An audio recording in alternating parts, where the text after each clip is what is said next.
Did you ever wonder what that song is that keeps playing in your head all day, or why singing it takes you back decades to an event that seems as real to you today as it did back then? How about that smell wafting in from the kitchen that starts your juices flowing? Is that it, just a smell in your nose? Or is it picking up something more happening in your brain? Who is that person inside you that's talking at the same time you're trying to get something else done? What you are experiencing in science is known as the mind-body problem. Oh, it's not really a problem, except for those who are trying to explain it. Now, in this talk that I gave at the Socrates Forum, I delve into this body problem and how and why evolutionary science fails to explain it, and why the mind and the brain are not the same thing, even though all along we've been told that they are. And why this distinction between the two demonstrates that human beings are more, in fact, way much more than an evolved animal. We delve into exploring our immaterial nature, the nature of our heart, soul, our spirit. We explain and explore those traits that draw a hard dividing line between human beings and the animals. And what that gives us that sense of right and wrong and justice and immortality. Let's join now the Socrates Forum at the Saddlebrooke Country Club for my opening talk on this new and exciting series. I can't think of three more important questions. Where did I come from? I didn't have anything to say about my birth. Where am I going? I have an expiration tag here, right here. Expiration date. We all have an expiration date. Where are we going? And what do we do in between? Why am I here? And these three questions have been so provocative to me in my 30s. I went on an extensive search for answers for my own personal life. And then I've been studying this stuff for the 40 years since then. And this series is a result of that. So, this is number 6 in a series. If you've been looking at the website at all, this is number 6 in a whole series, starting with the beginning of the universe and the beginning of planet Earth, and where did life originate, and how did it originate, and how did the species originate, and how did we're up to number 6, which is what it means to be human. And are we nothing but, this is what we're taught in school, right? We're nothing but an evolved animal. Is that true? Or are we something more? And that's what we're discussing today. So those discussion questions, this is thinking deeply. Now, this is not going to be just, listen to that. No, I want you to think deeply about this topic. And I want you to decide for yourself. I'm going to start this, are the mind and the brain identical? We're told that our mind and our brains are identical. They're the same thing. Are they? I say materialism says that they are because that's how science is taught today, that they're not separate. But if you read the philosophical literature, you'll probably hear something like the mind-body problem that started with Descartes way back in the 17th century. I think, therefore I am. Well, who's doing the thinking and who's doing the evaluating on that one? Let me start you off with just some mental gymnastics here. Think about sensations. Think about this lady that you see here with her nose. She's getting a waft of something from the kitchen. That's a pepperoni pizza. I can tell that's a pepperoni pizza. Now, is she just evaluating this as a pepperoni pizza? No, she's thinking she's hungry. She's actually thinking about 20 years ago when she went on her first date with Brian, and he took her to an Italian restaurant. That's amazing. Where's that memory come from? Is that just a computer memory that she has? That's a lot of gigabytes of information to go back 20 years ago and think about that memory of that pizza. How about the lady that's eating that strawberry? Oh boy, it reminds me of that fruit salad I had the other day. How about that sound that you hear in your ear? Is that just wavelengths that are coming in to your ear? Or is that rock and roll? Where does that get formulated in your mind? Is that your brain?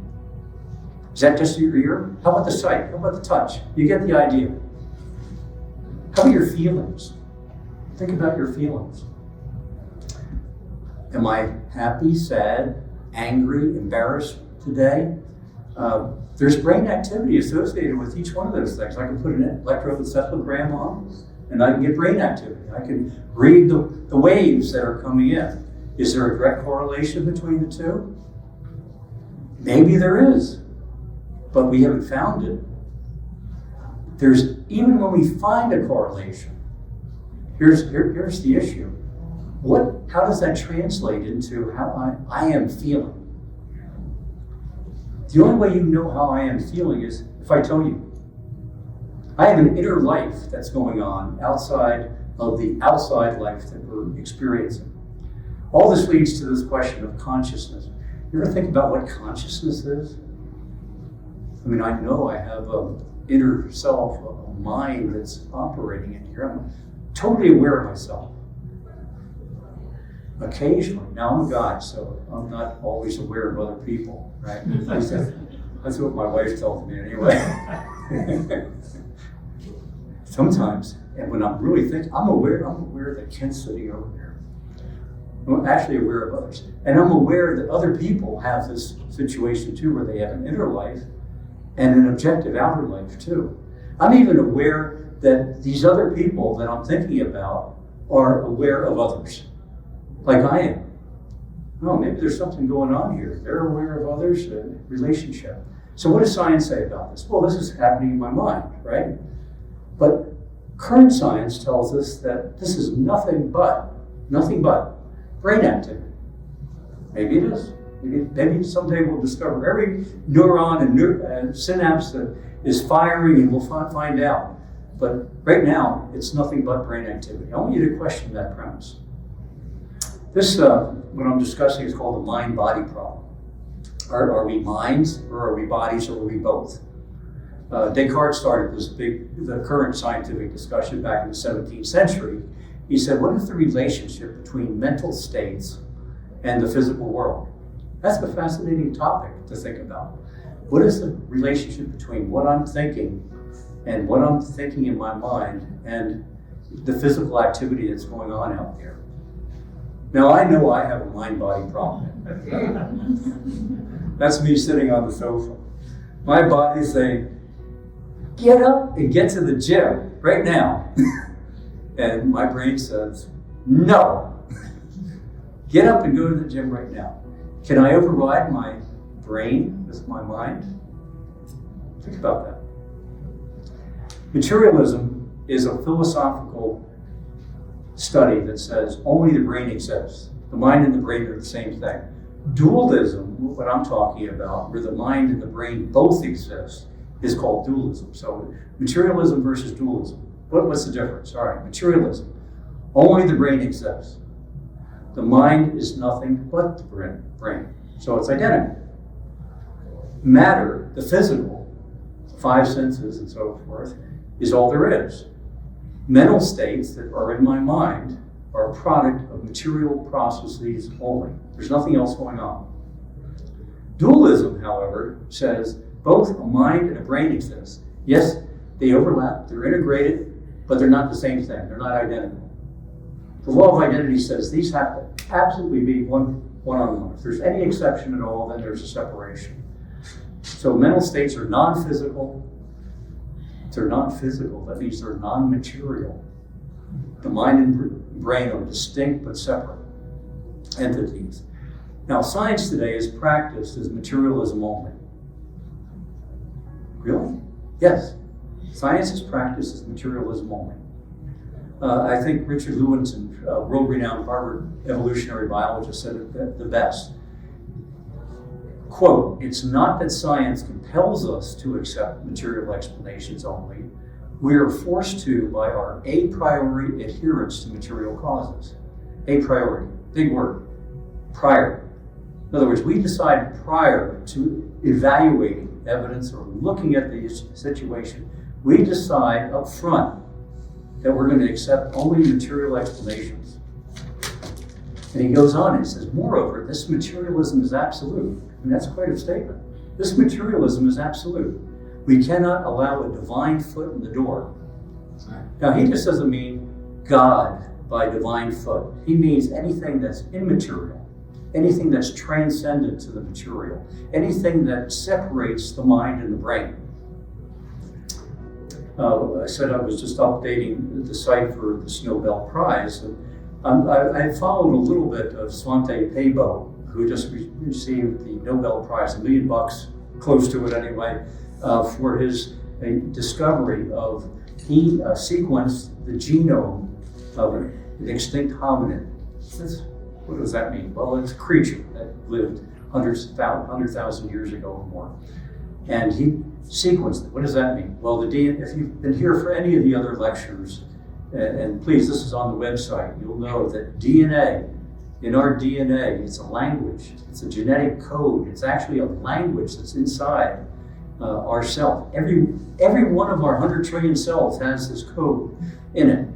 And that actually explains what the language actually explains how our body is made. So DNA makes RNA, makes proteins, makes us. I'll talk about that in a second. He sequenced an extinct creature. Now, I wasn't interested as much in the prize, and I think he deserved the prize for his research, but really was surprised at how the Nobel Prize Committee said it. His discoveries provide the basis for exploring what makes us uniquely human. In other words, what makes us uniquely human is strictly genetics. Strictly genetics. Interestingly, Dr. Pääbo, the reason I even knew about him is because he does not appear to be a strict materialist. Here's the central dogma of biology. This has been taught since the 1950s. This is when the Darwinian paradigm has come together in its full form, and it's called the central dogma of biology. You have to go back to the website and learn what this is all about, but I'll just briefly tell you about it. It says that DNA, we even have shirts. We don't have shirts, but anyway, they have shirts that say this. DNA makes RNA, makes proteins, makes us. So once you know the DNA sequence, you know how we're made.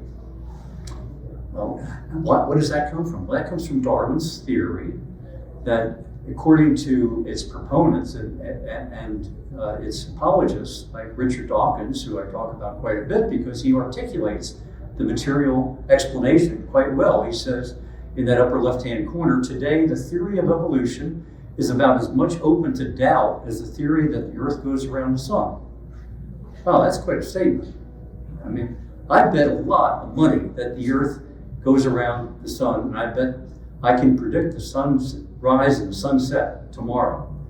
Do I have that kind of confidence about Darwinian evolution? No. And neither does anybody else anymore. Now I'm going to explain that for a second. So this is 1950s, but this is how we're up in the night that we've been taught. And it came from this very famous saying that nothing in biology makes sense except in the light of evolution. So if you don't accept evolution, evidently nothing in biology makes sense. I don't agree with that, but that's my view of this thing. Since 2000, the year 2000, anybody recall what had happened in 2000 that was revolutionary about DNA? Remember when President Clinton was giving an award for sequencing the human genome? We found out it was 25 or 30,000 genes that make up our body. And we know the language. We can do yes, that makes that, and that does that, and we know that exact sequence. That was pretty amazing. But here is the interesting fact about that sequencing. That only represented 5% of our DNA, that genetic sequence. 5%. So what about the other 95% that's in the DNA? Well, the other 95% was just called evolutionary junk. Junk DNA, we called it. Up until 2000, we called it junk DNA. Now we're finding out a whole different thing. What is junk DNA? Why did they call it junk DNA? Because evolution is a random process. There's random mutations that take place. Those random mutations, if they have survival benefit, go on to improve a species' survival characteristics, and it keeps on getting better and better and better. So survival of the fittest, they call it. So that 95% in there was always thought to be just junk. In other words, evolution is a trial and error process. Try this, that doesn't improve, that doesn't improve, that doesn't improve, that. This one improves, so this goes on to have better survival characteristics. But you would expect from a trial and error process like that 95% of it would be junk. We didn't question it until we started making a catalog of all these sequences called the Encyclopedia of DNA Elements. And we have this sequence now. I think it's pretty much complete. We actually know all these sequences in the human genome, and we've currently identified that 80% of them have function. 80%. All of a sudden it goes from no function to function. In fact, most of the people that work on this say, well, there's no reason to expect it won't be 100% will have function. So anyway, there's obviously some real serious errors and problems with the Darwinian paradigm at this point in time. And there's a worldwide call now for a large-scale overhaul of Darwinian evolutionary theory. Now, this isn't just by critics. This is by the inner core of those in the academy that run things. Royal Academy of Science of London is probably the most prestigious scientific organization in the Western world. They called a conference and they said, you know, guys, the modern synthesis, as they call it, the Darwinian explanation, is apparently beyond repair now. It's crumbling. That's what our National Center of Biotechnology says. This is not publicized a lot. This is certainly not made into the textbooks, but we got to do something about this. We're going to call for an overhaul of this Darwinian theory. And I've talked about this last time and in 2 lessons before too. So please go to the website and look at this. This is not a scientific battle, by the way. This isn't a discussion about facts. This is a philosophical issue. Why is it a philosophical issue? Because it's the way current science is practiced. Current science is practiced by materialism. What do I mean by materialism? Matter is all there is. Everything can be explained by atoms in motion. And everything has to be explained by matter in motion, no matter how bad the explanation is. Think about that one. No matter how bad the explanation is. So, how do we decide things that are materialism versus non-material? Well, here's the rules. They have rules. These are actual rules by the academy. It's like a barbed wire fence. You're allowed on this side of the fence, and these things are not allowed from the other side of the fence. What's allowed? Remember Carl Sagan? We've talked about this in the past. Please go on. Cosmos is all there is, all there ever was, all there ever will be. That's all there is. Life. Life is nothing but dead chemicals. We are going to find out how dead chemicals came together to create life. Hasn't been done, despite what the media hype is about how close we're getting to it. We're not even in the ballpark on this one. Humans are animals. Okay, well that's the Darwinian theory. That's the current paradigm in evolution. The mind is the brain. There is no separate mind. There's nothing even overlap. The mind is the brain. That's allowed. The mind is the brain. Life is material only. That's allowed. There's no transcendent realm. The universe is all there is, nothing outside. Obviously, if that's the case, then God doesn't exist. So what's forbidden on the other side? Please, if you're interested in this topic, see my lecture last time on intelligent design. What is intelligent design? It's forbidden. Not even allowed on the table to have evidence put either for or against it. It never gets to the table. Life force. No, there can't be any life force because everything's material. No, the brain is the mind, so there can't be anything in the mind that's outside the brain. Anything immaterial, that's off limits. We can't discuss that. Anything transcendent, that's even more off limits. I mean, that's outside the Carl Sagan sphere.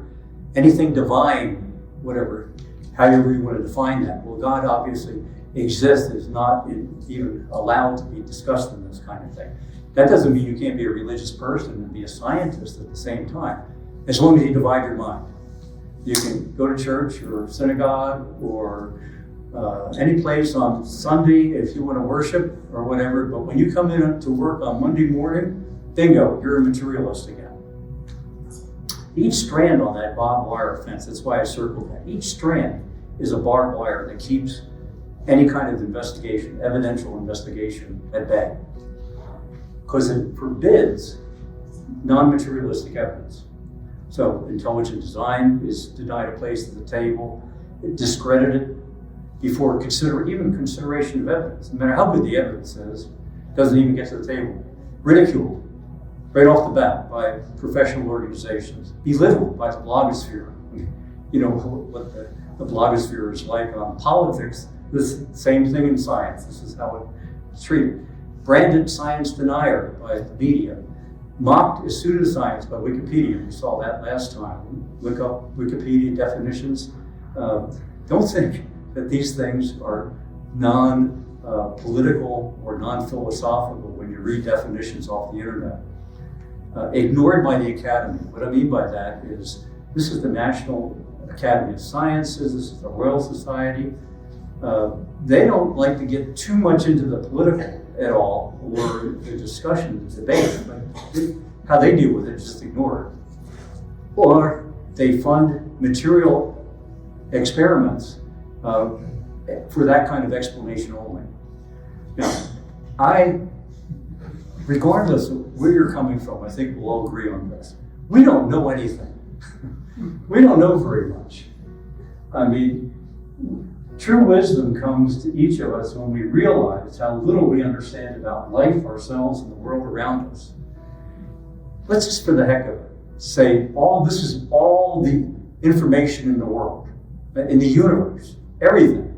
It's everything we want, everything we see, all the atoms in our body, all the galaxies, all the stars, dust planets inside, under everything that's in our brain, every one of us. That little slice, at best, represents our understanding of what we have. We have no freaking idea, as I said, outside the box here.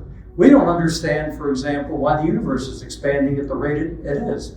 What the current explanation is, it's called dark energy. Dark energy and dark matter just means we don't know. It's a mystery. 95, in fact, they've even calculated that it's 95%. We don't know. All the stuff that there is that we can physically do is only 5%.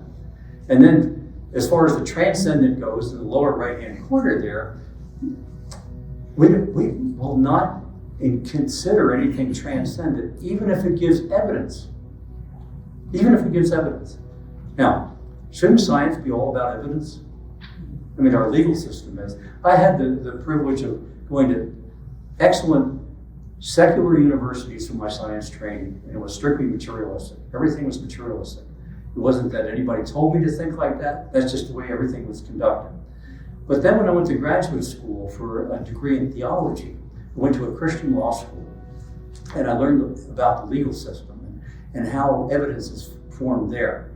And you explore all the evidence. You don't leave some of the evidence off the table. I mean, can you imagine if you were judged guilty? But Your Honor, I have documentary evidence to the contrary here. But Your Honor, there's direct testimony from Sam over here, and no, not allowed.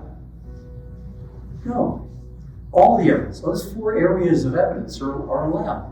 And then we reason to a verdict from that. We weigh all the evidence. Now, some things can be proved, and that means in a criminal case, for example, it's beyond a reasonable doubt. The evidence is so much absolutely guilty. Absolutely, the sun's going to come up tomorrow. So, but if it's a civil case, it only needs to be the preponderance of the evidence. Preponderance of the evidence. It's like that. It should be like that in science too. Can you imagine a verdict without all the evidence considered? So, with that background, I'm going to talk about what makes us human. Let's consider the evidence here. Are we material bodies only? Do we have a non-material component as well? We're going to allow that to be looked at the table here. What does all the evidence show? Well, when I think about myself, There's something going on in there. Who's singing that song? Where's that music? What's that memory there? I have a mental state going on in there. I have a moral sense that's going on. In fact, most of my life is moral sense. I make value judgments all the time of what's true and false, what's right and what's wrong. I have emotional states. Right, hon? I have emotional states. I have feelings. I have longings that go on inside. These aren't things I can measure. I have a spiritual connection to my life. I even sometimes have a sense of transcendence to my life. Where am I going? Is there life after death? I have a heart. It's the core of my intentions. What are my intentions? Well, when I actually start thinking outside myself, right? I have intentions. When I think about the benefit I have, maybe I can be to some other person. Maybe the compassion I can show. Maybe the altruism I can show. Maybe the charity I can show to another person. Music. Music just taps into my soul all the time. I'm constantly wake up in the morning and I have a song in my head. Now, not everybody's like that, but I have a song in my head. How about you? Plato told us that music is to the mind as air is to the body. And it starts when we're young. I mean, we just, yes, ring around the rosy, yes. Gets a little more sophisticated as I get older and listen to a concert. Love jazz. My favorite jazz pianist, Bill Evans, said, I believe that all people are in possession of what might be called a universal musical mind. Then I have rhythm. That taps into my soul too. Soul, rhythm.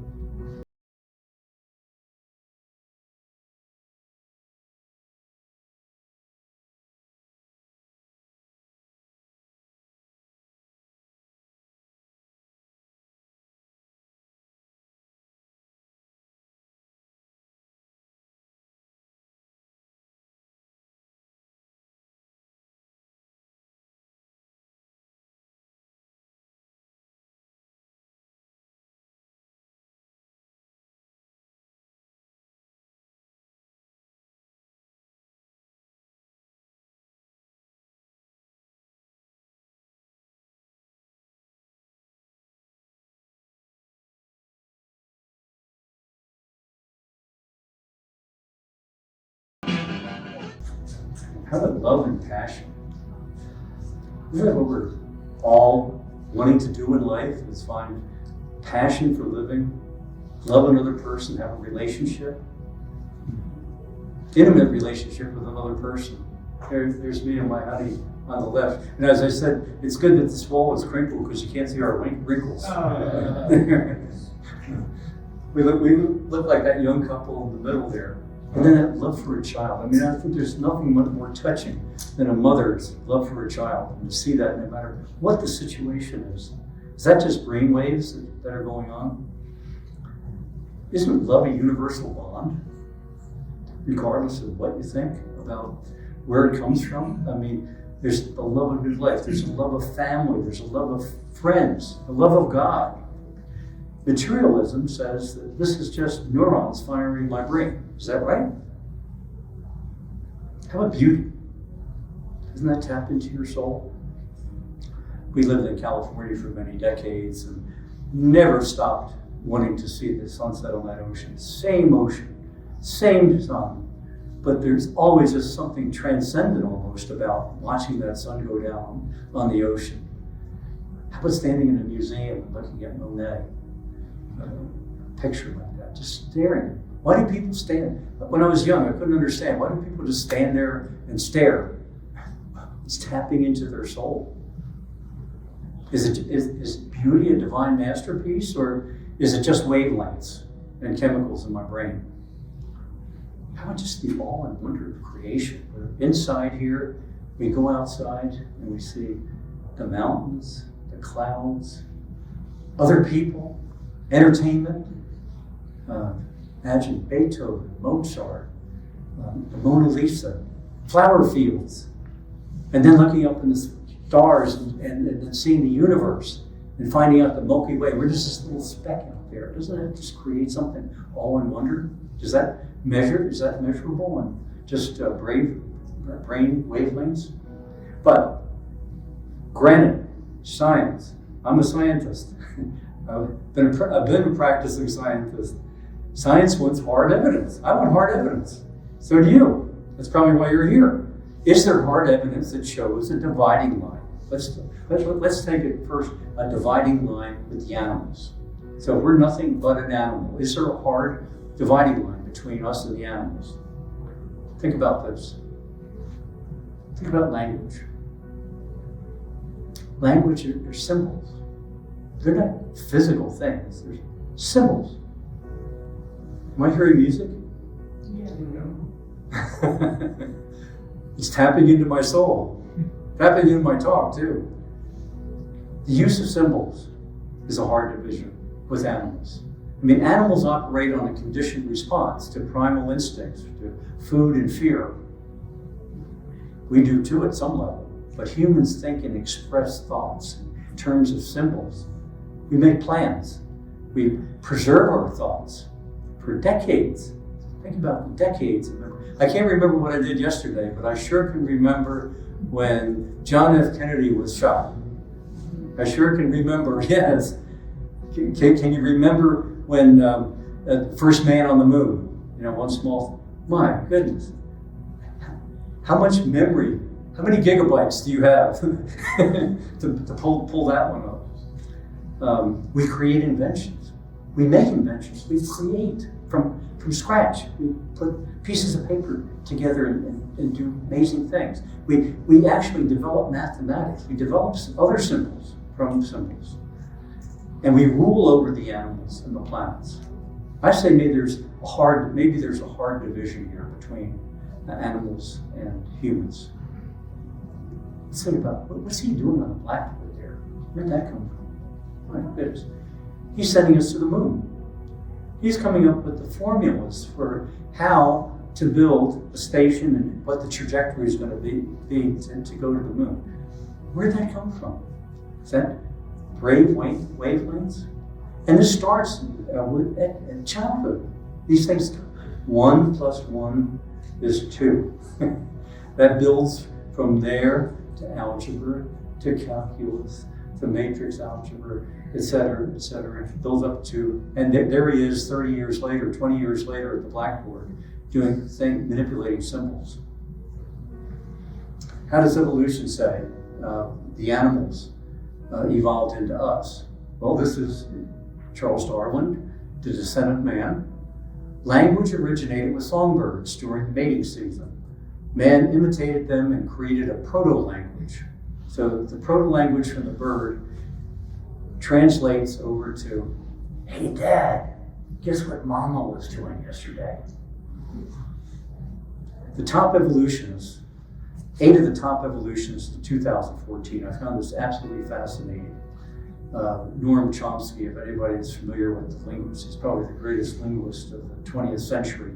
He was part of this team here. 8 independent evolutionists from various disciplines got together and wrote this most amazing paper in the frontier in psychology. They called it the mystery of language evolution. This is their conclusion. We have no idea how language, no idea. That is not from trying. I mean, this is not from trying. Tom Wolfe, if you're familiar with The Bonfire of the Vanities, he's a famous author. He also was a famous journalist for a number of years. Great writer. This is a great little book that he wrote called The Kingdom of Speech. He was so fascinated by this topic that he wrote this little book, and he ends the book with these 2 bedtime stories. He has an apartment in New York City. He's up on the 42nd floor or something, and that's his looking out the window, the New York skyline. And then he's reading a book on evolution, and he sees this chimpanzee in the tree bedding down for the night. Well, he's bedding down for the night, so he wants to compare these 3 stories: his story, the chimp story, and what's going on in that hotel room across the street for $750 a night. And he's thinking, my goodness, look at the difference in what the animal kingdom has done and what the human kingdom has done. Look at those buildings. Just think of the engineering and architecture and concrete that's been poured into the technology there. Ended his book with this quote. He says, "To say that animals evolved into man is like saying that the Carrara marble evolved into Michelangelo's David." Anybody seen Michelangelo's David? Picture of it? It's pretty incredible. They asked Michelangelo how he did that. You remember what he said? A lot of you know this, right? I just chipped away the parts that weren't David. Yeah, you just chipped that away. I don't think that was a random process. Science wants hard evidence in this area too. Is there hard evidence that we can have an immaterial nature as well as a material nature? I want to know that. Is there hard evidence for immaterial nature, not just a material nature? Well, let's think about some things that are immaterial. Let's think about good and evil. Right and wrong. Most of us spend our time deciding what we're going to do based on what's right and what's wrong. There's an inner sense, and there's two senses here that I get when I start thinking about these kind of things. There's an inner sense, a subjective sense that tells me, I call it conscience, right? And then there's my outside view of what I can do physically to promote. Immanuel Kant, one of the great philosophers of the 19th century, was just in awe of these two things. He said, I stand in awe all the time of the starry skies above, the starry heavens above, and the moral law within. The starry sky above and the moral law within. Well, how do we know right and wrong? I mean, do we all have just our own views of right and wrong, or are there absolutes? Is there an absolute right and an absolute wrong? Is there good and evil? Well, folks will say, no, there can't be evil. It's just... Well, let's look at two examples here at the ends of the spectrum. We have Mother Teresa and Adolf Hitler. Mother Teresa says, spread love everywhere, wherever you go, let no one ever come to you without leaving happier. Well, I think that's a good moral law. How about Adolf Hitler? We've been doing a lot of reading about and television documentaries on World War II and the concentration camps and the absolute horror of what was going on there. Just so hard to imagine. But this was Adolf Hitler's dream. He said, I have freed Germany from the stupid and degrading fallacies of conscience and morality. We will train our young people before whom the world will tremble. Are they morally equivalent?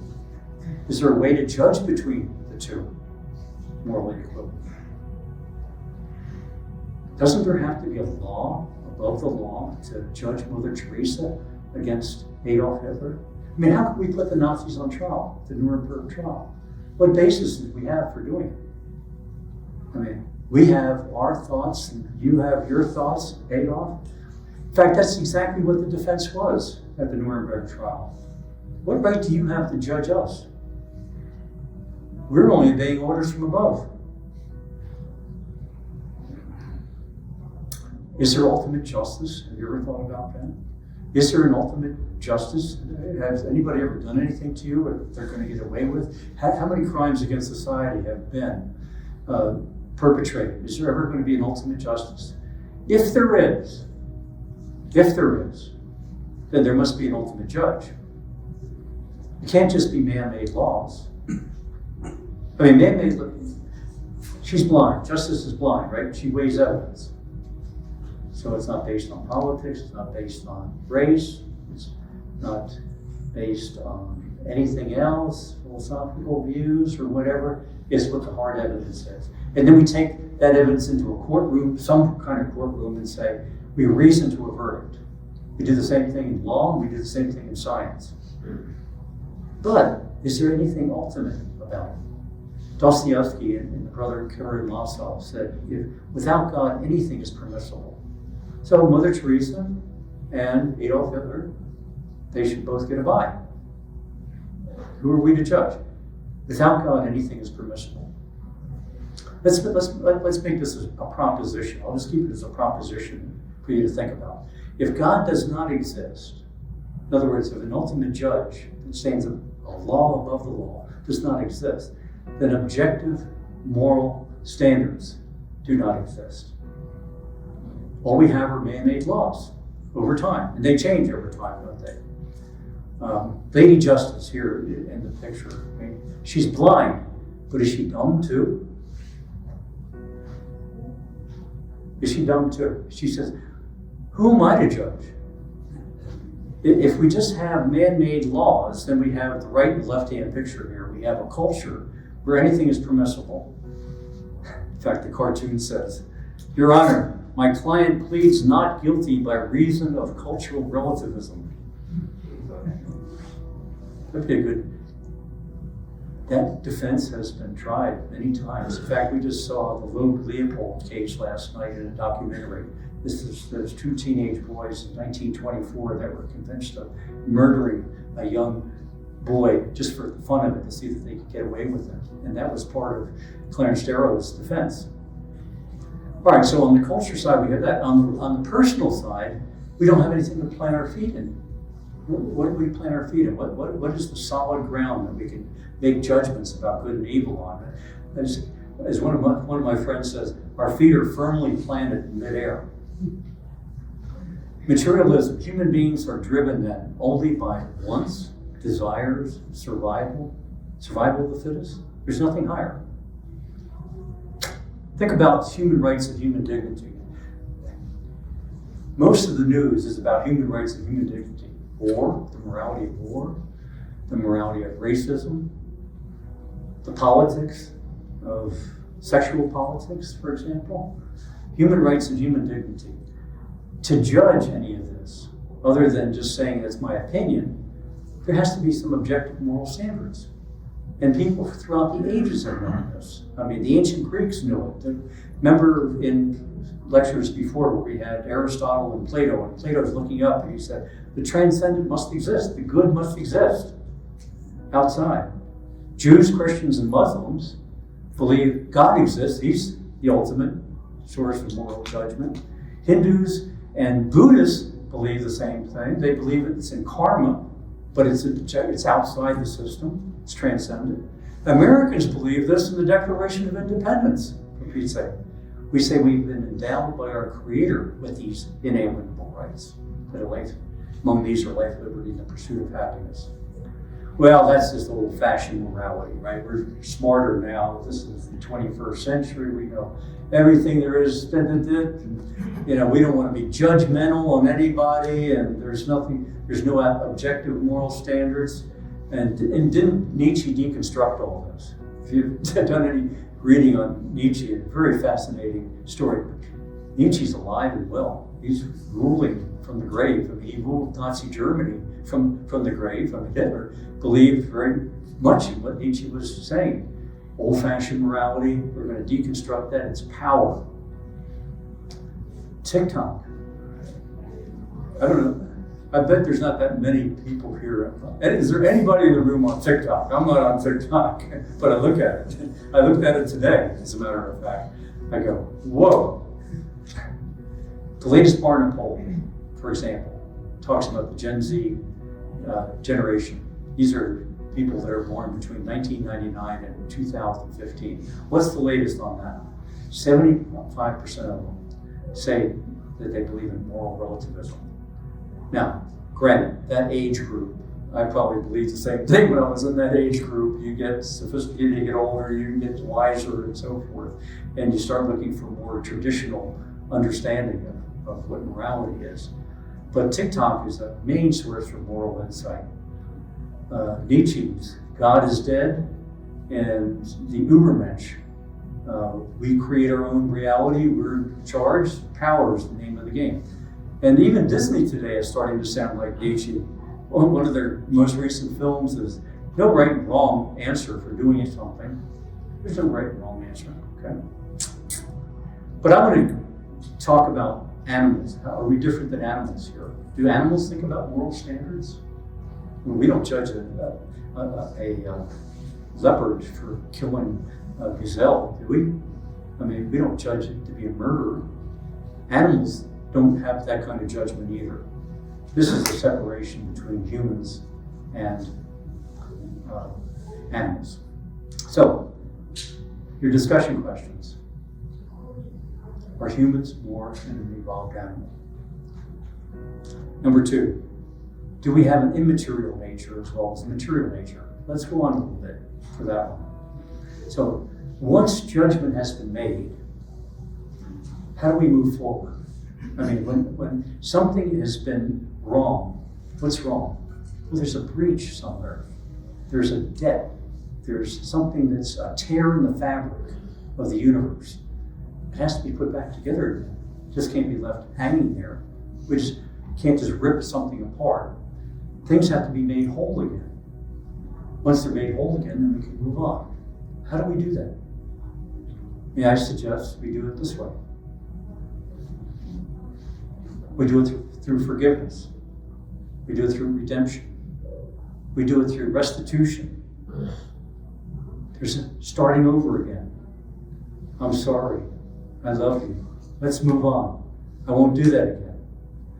And then personally, that feeling of guilt, shame, and so forth can be broken. And those chains can be broken. Forgiveness is not something animals do. They don't know anything about it. It's something more than genetics. It's something non-materialistic. I'll end talk with Kim Fu. Who recognizes this picture? Kim Fu. Wow, look at that. That goes back to 1972. That one picture probably had more to do with the end of the Vietnam War than any other picture was ever taken. Here we are, defending our country. I'm not even going to get into what side I was on that one, but we're dropping napalm on South Vietnam. Yeah. This is a pagoda. Yeah. This is actually a temple that the natives said, well, we better get out of here. We're going to the temple and pray. And they're praying. And all of a sudden, 2 big canisters of napalm, fire,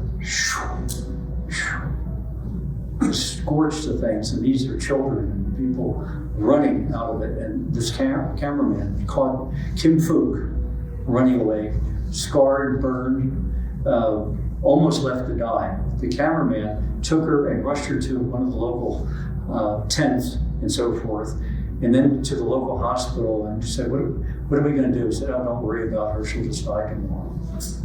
Oh, he was just terrified by that. And he just said, we wrapped her up and took her into Saigon, and they got her into a hospital, and for 14 months, and 17 surgeries later, she came out with those terrible scars on her back, but she was alive. And then she had an incredible story because they wanted to use, in Vietnam, they wanted to use her as propaganda photo of just what the terrible things that Food America was doing. So she had to go through all that. She was a medical student. They wanted her to pose in politics. She didn't want to do that, so they took away and burned her medical records. Eventually, from Vietnam, she was sent to Cuba to continue her medical education. And she met another Vietnamese man, married, didn't think she could have any children. She ended up having two boys. She lives in Toronto now. She's almost 60 years old. But they went to, they honeymooned in Moscow. And on the way back, the plane had to refuel in Canada, and they stopped and they escaped. And here she is today with the same scars, even with all the laser surgery and everything. They can't get totally rid of those scars. But she was asked to speak at Veterans Day in 1996 in Washington, D.C. at the Vietnam Memorial. And she just had a crowd of thousands and had them all in tears. And she tells her story, and she ends and she says, "Forgive and you will be forgiven." She said, "I want to forgive those airmen who dropped those canisters." And one of the airmen allegedly was in the crowd and sent a note up to her and said, "I was one of those airmen." And she ended up hugging him and forgiving him. So, With Kim Fu's story, I'm going to end. I'm going to say that we're going to continue this season on talking about where are we going? What's our destiny? I'm a Star Trek fan. Maybe is space our final frontier? Some think today space is our final frontier. We're going to be moving on. I'll say it's not our final frontier, and you have to come back next month to hear my talk on that one. What it means to be human, part 2. What is the final frontier we're going to discuss? And what is that something more than genetics? Now in part 2, we will continue this exploration of what it means to be human. What is consciousness? How do we explain it? Have you ever even thought about explaining it? How do we bridge the world between our mental states that we experience in our mind and with the physical states that are out there that we touch with our senses? Can evolution explain that? Or are there better explanations? I am going to introduce you to a competing view from science, from physiology, and a competing philosophy to materialism called teleology. So put on your thinking caps when you come back for that one. Evaluate the evidence of these competing theories, for and against it. Determine the path that you think best explains the evidence. Does it point that way, or does it point that way? Then follow the evidence wherever it leads. I'm Stuart Orr.